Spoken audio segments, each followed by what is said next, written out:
லைஃப்பில் இப்போதைக்கு நீங்கள் யங்ஸ்டர்ஸாக இருக்கும்போது நெக்ஸ்ட் ஃபியூ இயர்ஸ்க்கு ஒரே ஒரு புக்கு படிக்கிற ஹேபிட் இருந்தாலும் சரி, படிக்கிற ஹேபிட் இல்லாட்டியும் சரி, ஒரே ஒரு புக்கு படிங்க.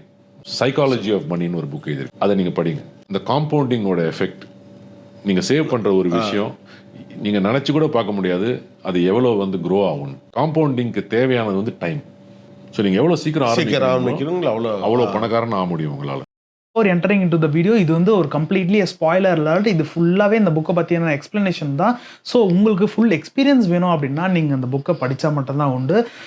ஹாய்ங்க, psychology of money part 1 chapter 1 no one's கிரேசின்ற சாப்டர் தான் பார்க்க போகிறோம். ஆக்சுவலாக ஆத்தர் என்ன சொன்னாரோ அது நான் உங்களுக்கு டேரெக்டாக கன்வே பண்ணுற மாதிரி சொல்கிறேன். நான் ஒரு பிரச்சனையை பற்றி சொல்கிறேன். ஸோ அதுலேருந்து நம்ம அந்த பணத்தை வச்சு என்ன பண்ணுறோம், இல்லை அந்த மக்கள் என்ன பணத்தை வச்சு பண்ணுறாங்க அப்படின்னு சொல்லி நீங்கள் ஜட்ஜே பண்ண மாட்டீங்க. ஆனால் மக்கள் பணத்தை வச்சு கிரேசியான ஸ்டஃப் பண்ணுறாங்க தான். ஆனால் இங்கே யாருமே அந்த மாதிரி கிரேசியாக பண்ணுறது இல்லை.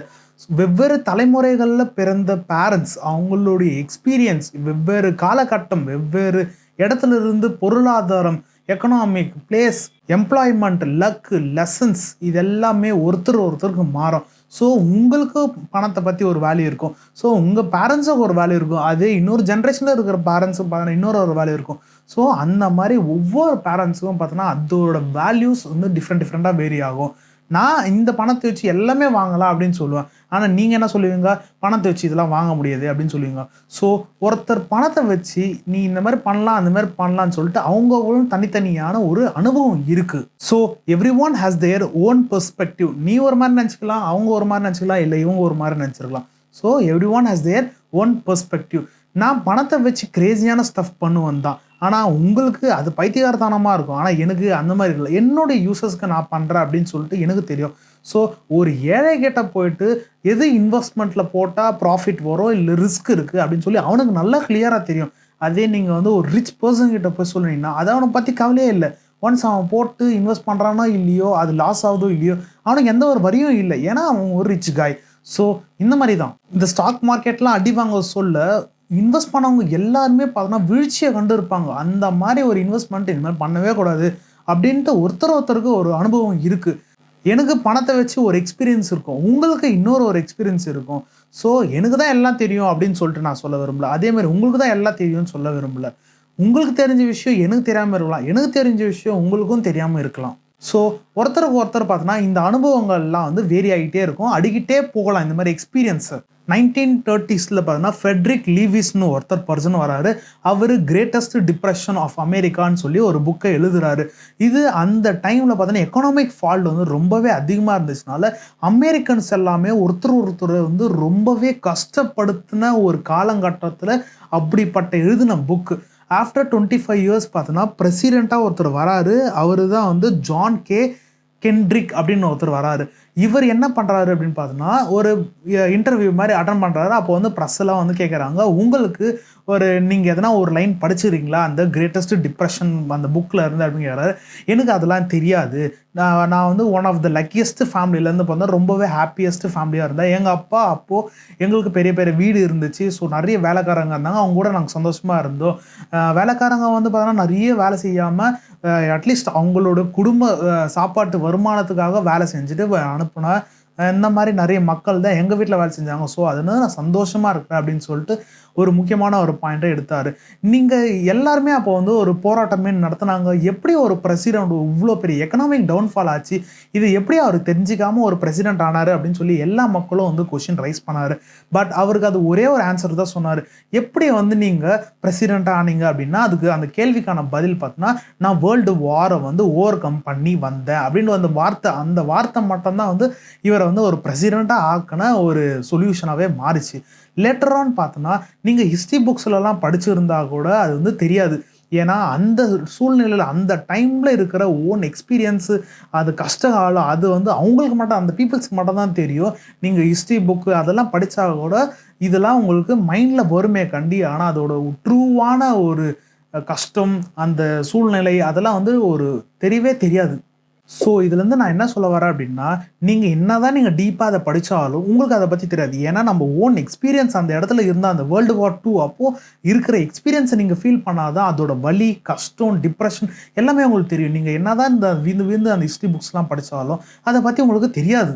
ஜான் அப்போ என்ன சொல்கிறாரு அப்படின்னா, நான் அந்த வேர்ல்டு வார் 2 வந்து அந்த நோக்கத்தில் பார்க்கல, நான் வேற ஒரு கோணத்தில் தான் பார்த்தேன். ஸோ அந்த டைமில் இருக்கிற மக்கள் வந்து இந்த உலகத்தையே வந்து ஒரு வேற மாதிரி ஒரு வினோதமாக பார்த்துருப்பாங்க. நான் அந்த மாதிரி பார்க்கல, அதனால தான் நான் ஓவர் கம் பண்ணி வர முடிஞ்சிச்சு அப்படின்றாங்க. ஸோ இதுலேருந்து நம்ம என்ன புரியுது அப்படின்னு பார்த்தோம்னா, அந்த காலகட்டத்தில் அவர் எக்ஸ்பீரியன்ஸ் பண்ணல, அதனால அதோட வலி அவருக்கு தெரியல. ஸோ ஒருத்தர் அந்த டைம் பீரியடில் இப்போ வேர்ல்டு வார் 2 இங்கே நடக்குது அப்படின்னா, ஒரு மக்கள் பார்த்தோன்னா ஒரு பிஹேவியரை ஹேண்டில் பண்ணிப்பாங்க. இதுதான் உலகம், இதுதான் இது அப்படின்னு சொல்லிட்டு. பட் இந்த பக்கம் நம்ம பிரசிடென்ட் ஜான் அந்த காலத்தில் வந்து என்ன பண்ணியிருந்தாருன்னா, அதை கண்டுக்கல, அந்த வாரை கண்டுக்கல, அதுலேருந்து எப்படி மீண்டு வரலாம் அப்படின்னு சொல்லி ஒரு எக்கனாமிக்கல் டவுன்ஃபால் அது எதுவுமே பார்க்காம அதுலேருந்து எப்படி மீண்டு வரது அப்படின்னு சொல்லி ட்ரை பண்ணார். ஸோ இவங்களோட 2 பேரோட பிஹேவியர் சேஞ்ச் ஆகுது. உலகம் எப்படி இயங்குதுன்னு சொல்லி எல்லாருக்குமே தெரியும். ஆனால் அதில் 1% தான் வந்து நம்ம அதை ஓன் எக்ஸ்பீரியன்ஸ் பண்ணி பார்த்துருப்போம். ஸோ அந்த மாதிரி 2006 வந்து ஒரு ரிசர்ச் பண்ணுறாங்க.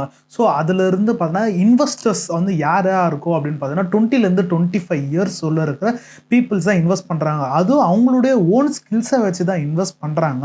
மற்றது அந்த ஸ்கில்ஸோ எஜுகேஷனோ இதை பேசிஸ் பண்ணி எதுவுமே அவங்க இன்வெஸ்ட் பண்ணுறதில்ல. அது மட்டும் இல்லாமல் மோஸ்ட் ஆஃப் தி பீப்புள்ஸ் பார்த்தா பாண்டில் வந்து இன்வெஸ்ட் பண்ணாமல் நிறைய ஸ்டாக் மார்க்கெட்டில் இன்வெஸ்ட் பண்ணுறாங்க. இந்த ஸ்டாக் மார்க்கெட்டில் யார் இன்வெஸ்ட் பண்ணுறாங்க அப்படின்னு பார்த்தோன்னா, ஏற்கனவே ஸ்டாக் மார்க்கெட் இன்வெஸ்ட் பண்ணியிருப்பாங்க, அதுலேருந்து ப்ராஃபிட் ஆகிட்டு அகைன் திருப்பி ஸ்டாக் மார்க்கெட்டில் யூஸ் பண்ணுறவங்க தான் இருக்கிறாங்க.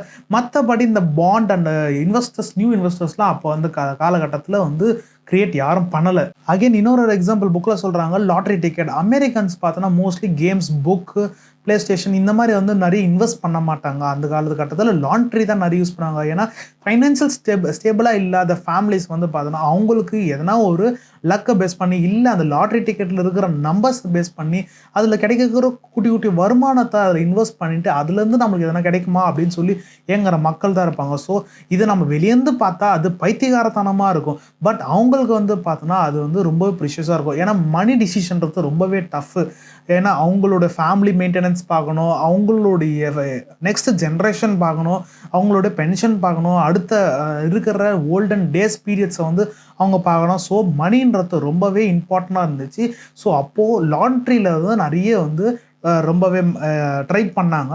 ஸோ அது கிடைச்சிச்சா இல்லையா அப்படின்றது வந்து நம்மளுக்கு லூசுத்தனமாக இருக்கும். பட் அவங்களுக்கு ஒன்று கிடைச்சிட்டா போதும் அப்படின்னு சொல்லிட்டு ரொம்பவே ஒரு லக்கை பேஸ் பண்ணியே இருந்தாங்க. பிஃபோர் வேர்ல்டு வார் 2 ரிட்டையர்மெண்ட்டே ஒரு வார்த்தை இல்லை. எவ்வளோ வந்து ஒர்க் பண்ணுறாங்களோ அவ்வளோ ஒர்க் பண்ணிகிட்டே இருப்பாங்க. அவங்க ரிட்டையர்மெண்ட்டுக்கோசம், அவங்க மணிக்கோசம், நெக்ஸ்ட் ஜென்ரேஷனுக்கோசம் அவங்க மணியை வந்து சேவ் பண்ணிகிட்டே இருப்பாங்க. அந்த அளவுக்கு ஒர்க் பண்ணிகிட்டே இருந்தாங்க. ஆஃப்டர் 1935 வந்து பார்த்தோன்னா சோஷியல் செக்யூரிட்டின்னு ஒரு ஆக்ட் எடுத்துன்னு வந்தாங்க. அதுக்கப்புறம் தான் ரிட்டையர்மெண்ட்டுன்னு சொல்லி ஒன்று இருந்துச்சு. அதுக்கப்புறமேட்டு தான் மணியை வந்து கொஞ்சம் கொஞ்சமாக அவங்களுக்கு ரிட்டையர்மெண்ட் பீரியடில் கூட தரணும் அப்படின்னு சொல்லிட்டு ஒரு ஆக்ட் எடுத்துன்னு வந்தாங்க. இப்போ இருக்கிற மியூச்சுவல் ஃபண்ட்ஸு, டெபாசிட்டு, இன்சூரன்ஸ் எல்லாம் வந்து இப்போ இருக்குது. பட் அந்த காலத்தில் வந்து அதெல்லாம் இல்லை. பணத்தை வச்சு நம்ம எடுக்கிற டிசிஷன், நம்மளுடைய பிஹேவியர்ஸ் அதெல்லாம் பார்த்தோன்னா பைத்தியகாரத்தனமாக தான் இருக்கும். ஏன்னா ஒருத்தருக்கு அந்த பணத்தோட வேல்யூ என்னன்னு தெரியும். இப்போ இருக்கிற மாடர்ன் ஃபைனான்சியல் சிஸ்டமில் மக்கள் இன்னும் அடாப்ட் பண்ணிட்டு தான் இருக்கிறாங்க. தவறுகள் நடந்துட்டு தான் இருக்குது. அதை பண்ணலாமா வேணாமான்னு சொல்லி அவங்க டிசைட் பண்ணுறாங்க. ஸோ அதனால தான் வந்து இங்கே யாரும் கிரேசியாகவும் இல்லை. ஒருத்தர் எனக்கு பிடிச்ச விஷயம் நான் வாங்குறேன் அப்படின்னா அது என்னோட ஆசைனாலும் நான் அது வாங்குறேன். இன்னொருத்தர் பார்க்குறவன் அதை பைத்தியகாரத்தனமாக யோசிக்கிறான் அப்படின்னு சொல்லி அவன் சொன்னால் அது அவன் தான் வந்து கிரேசியாக ஃபீல் பண்ணுறான். பட் நான் அதை கிரேசியாக ஃபீல் பண்ணல. ஸோ இங்கே யாரும் கிரேசியும் இல்லை. No one crazy. அடுத்தது எப்படி பில்கேட்ஸ் வந்து பணக்காராக மாறினாரு அப்படின்ற சாப்டர் தான் 2. ரிஸ்க் வர்சஸ் லக் அப்படின்ற சாப்டர் தான் செகண்ட் 2. இதோட வீடியோ வந்து அடுத்த வீடியோ கூடிய சீக்கிரத்தில் வரும். ஸோ மறக்காமல் நம்ம இந்த மாதிரி புக் சீரிஸ் பார்க்கணும் அப்படின்னு சொல்லிங்கன்னா மறக்காமல் நம்ம சேனல் ஃபாலோ பண்ணிக்கோங்க. இது பிடிச்சிருந்தா ஜஸ்ட் சப்ஸ்கிரைப் பண்ணிக்கோங்க. நம்மளோட குட்டி மைல் ஸ்டோனை ரீச் ஆக போகிறோம். அதுக்கு உங்களுடைய ஹெல்ப் ரொம்பவே அவசியம். அப்போ தான் என்னால் நிறைய புக்ஸ் வந்து ரீட் பண்ணிவிட்டு அடுத்த வீடியோ போட முடியும். ஓகே, பாய்.